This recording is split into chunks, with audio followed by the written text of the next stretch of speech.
Hello everyone, welcome back to my channel. In this video, we will go over how to track the location of your lost Samsung phone. So let's begin. First thing you need to do is open your web browser and search for SmartThings Finds.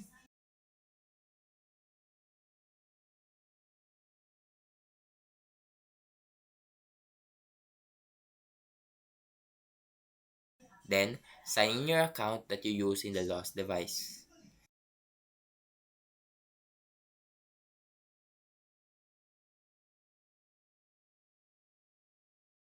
And once you've signed in, tap on the menu icon. And then, tap on your device and click on Track Location. After that, click Start. And now, it will send a notification on the lost device that it is being tracked. And that is how you track the location of your lost Samsung phone.